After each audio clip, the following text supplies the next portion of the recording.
Semoga kamu punya resolusi di tahun 2025 ini yang sesuai dengan apa yang kamu pelajari, yaitu stoicism gitu ya. Jadi stoicism itu memilih untuk memperbaiki diri karena dirilah yang ada di dalam kendali.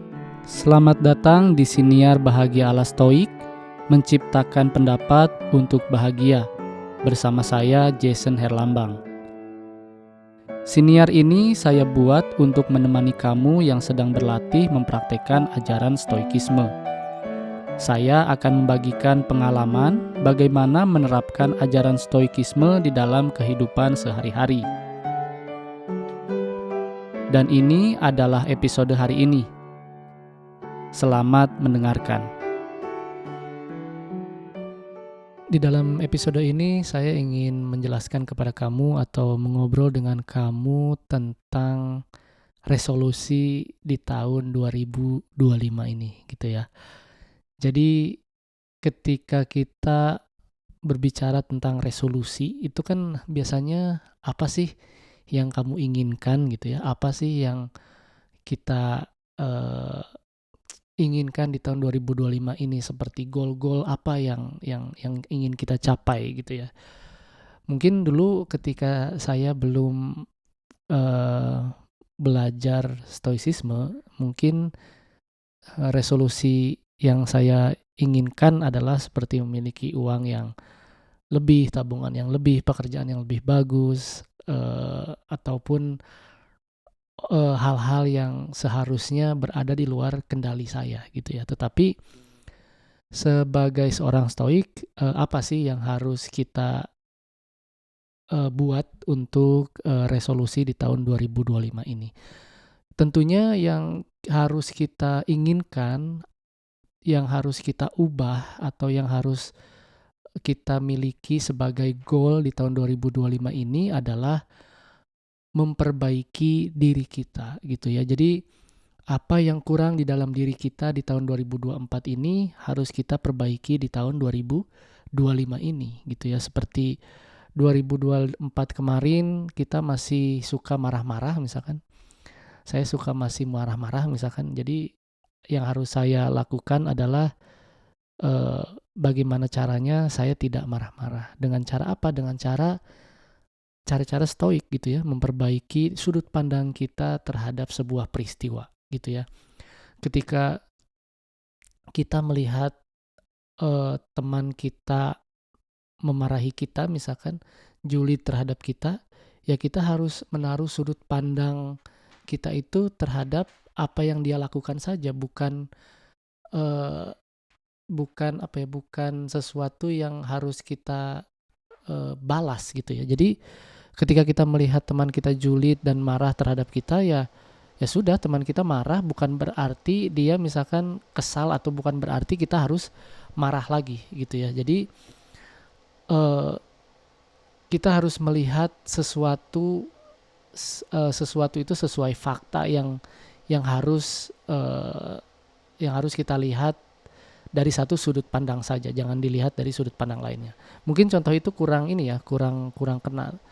Kita lihat sebenarnya kayak stoicisme itu selalu mencontohkan tentang kematian gitu ya, tentang kematian, dan kematian itu biasanya sesuatu yang cukup sulit untuk kita pahami atau kita cerna, sehingga tidak menjadi emosi yang negatif di dalam diri kita gitu ya. Karena zaman dulu itu pada saat stoicisme diajarkan gitu ya, pada saat stoicisme dikembangkan, memang kematian itu hal yang sulit untuk di apa namanya?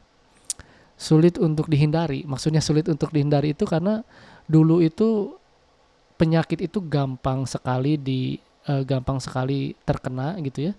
Eh, Kita atau manusia gampang sekali mengidap penyakit dan belum ada obatnya, makanya kematian itu sangat sulit untuk diprediksi dan sangat sulit untuk dihindari, terutama ketika ada misalkan tiran. Zaman dulu itu tiran gitu ya, tirani itu menghukum seseorang lalu menghukum mati seseorang itu secara gampang saja atau menghilangkan orang itu secara gampang saja. Makanya Stoik itu buku-bukunya terutama teks-teks zaman dulu gitu ya, buku-buku zaman dulu menjelaskan hal-hal seperti itu gitu ya. Kita tidak boleh melihat sesuatu itu dari sudut pandang berbeda. Kita harus melihat sudut pandang nature bahwa itu adalah hal yang sudah memang harus terjadi, hal yang sudah layaknya terjadi. Jadi kita tidak boleh sedih, bahkan kita harus gembira karena itu adalah sesuatu yang semesta inginkan, yang memang sudah selayaknya terjadi kayak gitu ya. Jadi contohnya kayak gitu kalau dalam buku-buku stoicisme. Tapi dalam uh, era modern ini apa sih yang sering kita permasalahkan sehingga membuat hidup kita itu merasa gelisah, merasa gampang marah.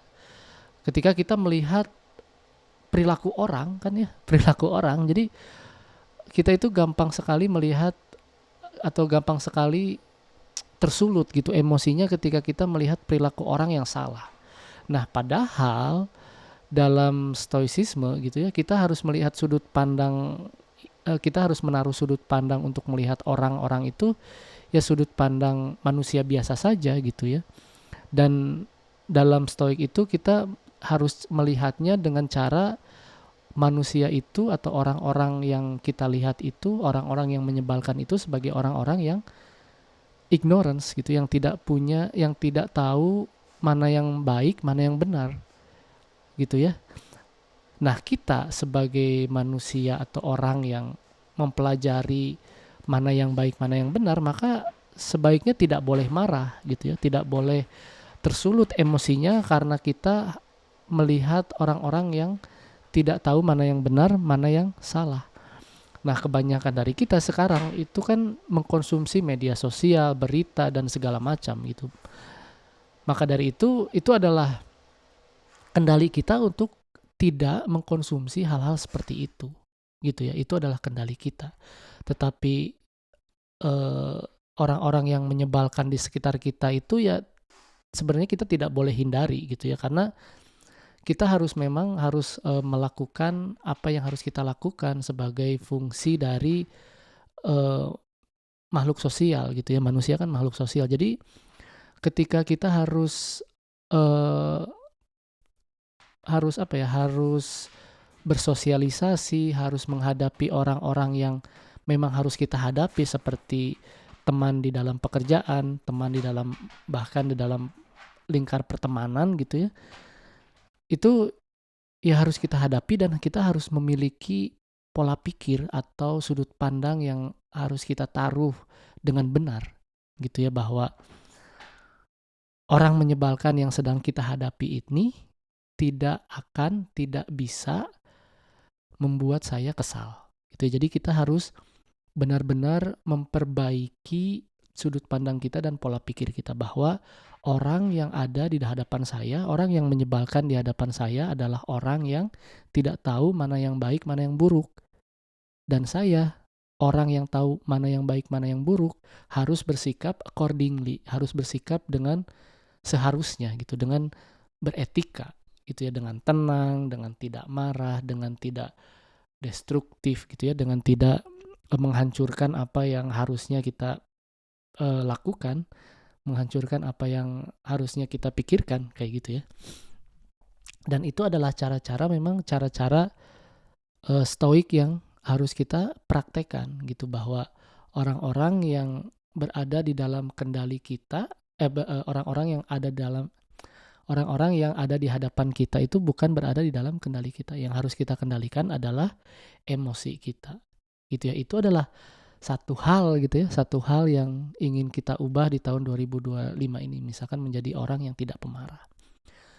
Lalu pastinya banyak juga hal-hal yang ingin kamu perbaiki kan, seperti bangun pagi gitu ya, bangun lebih pagi, lalu membaca buku, journaling, lalu berolahraga. Itu adalah semua praktek-praktek stoicisme yang harus kamu ikuti dan harus kamu lakukan ketika kamu ingin menjadi seorang stoik gitu. Tetapi yang lebih penting lagi harus harus kamu ingat bahwa tidak ada yang instan di dunia ini, dan begitu juga penjelasan dari stoicisme gitu ya, bahwa manusia itu harusnya bahagia dengan berkembang gitu ya. Jadi kita itu harus puas dengan apa yang kita lakukan, dan yang kita lakukan itu harus pelan-pelan, flourishing gitu ya, dalam dalam bahasa Stoik itu flourishing, jadi berkembang.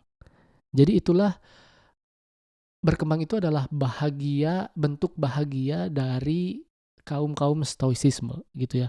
Jadi kita itu harus bahagia karena kita itu bukan manusia yang sempurna, tetapi manusia yang berkembang gitu, manusia yang lebih baik daripada hari kemarin gitu ya. Jadi semua pelajaran, semua hal-hal yang kita pelajari di dalam stoicisme itu tidak semata-mata membuat kita hilang emosinya, tidak semata-mata emosi negatif itu hilang, tetapi kita itu harus lebih baik dari hari kemarin. Ya mungkin itu sedikit apa ya, sedikit kata-kata itu sedikit banyaknya kamu pernah dengar, tapi memang itulah yang inti dari ajaran stoicisme ini gitu. Bahagia dengan apa?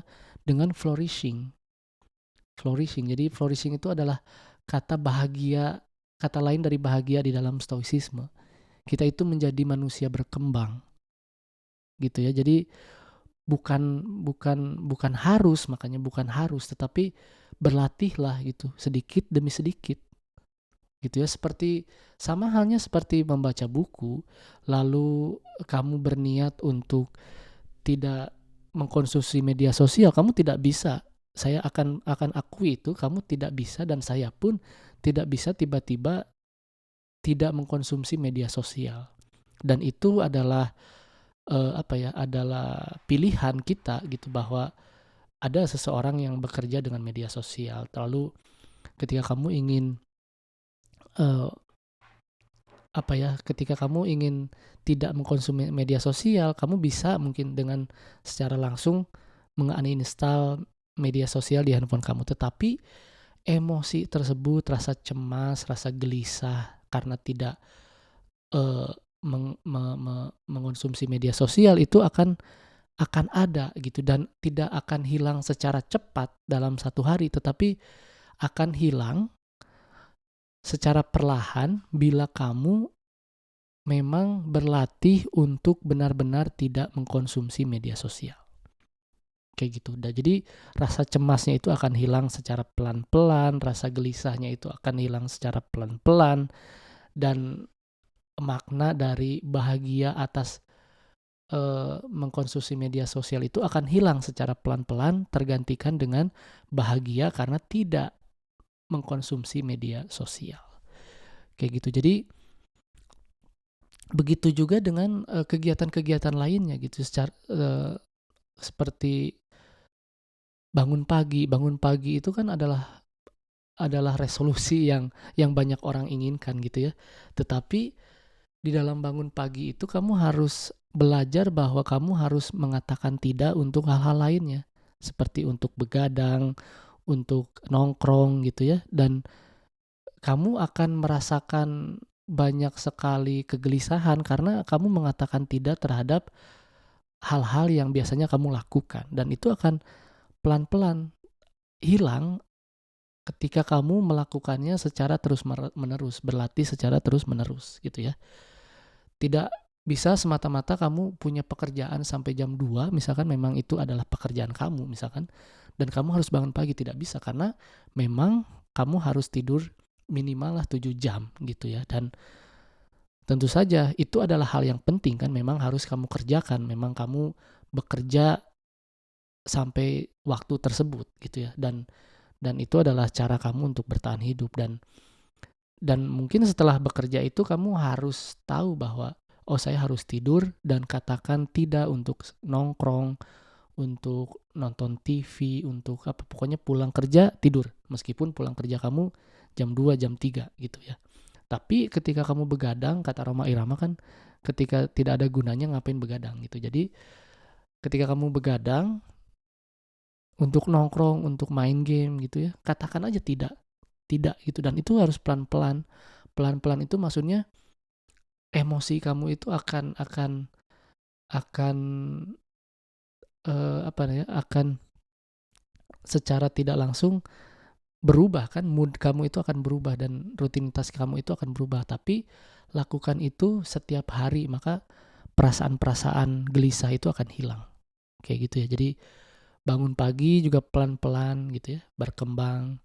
Dari kemarin tidur jam 10, hari ini tidur jam 9, dan lama-kelamaan tidur kamu akan secara tidak langsung akan menjadi rutinitas gitu, tidur jam 9, bangun jam 5 misalkan, 8 jam, atau bangun jam 4, lalu membaca buku, journaling, itu pun pelan-pelan gitu ya. Jadi apapun yang kamu resolusikan, jadilah seorang stoik yang berkembang, yang menjadi orang yang lebih baik dari hari kemarin gitu ya. Dan Epictetus bilang pun gitu ya, kamu itu harus melakukannya, harus berlatihnya pelan-pelan, tidak bisa langsung gitu, tidak bisa langsung karena memang inti dari ajaran stoicisme itu adalah flourishing, berkembang pelan-pelan kayak gitu. Jadi semoga apa yang kamu cita-citakan di 2025 ini kamu bisa lakukan, dan tentunya kamu harus melakukannya pelan-pelan. Terima kasih. Terima kasih telah mendengarkan episode hari ini. Jangan lupa ikuti Siniar Bahagia ala Stoik di Spotify dan nyalakan loncengnya agar tidak ketinggalan setiap episode yang saya buat. Saya juga membuka keanggotaan dengan cukup membayar $3 Amerika atau sekitar Rp45.000 setiap bulan. Dan kamu bisa mendengarkan episode Memaknai Hidup Bahagia ala Stoik yang berisi cerita saya selama seminggu dari jurnal pribadi saya. Jangan lupa juga untuk ikuti dan berlangganan @bahagia_ala_stoik di semua kanal media sosial, TikTok, Instagram, dan YouTube. Sekali lagi saya ucapkan terima kasih, sampai jumpa di episode berikutnya.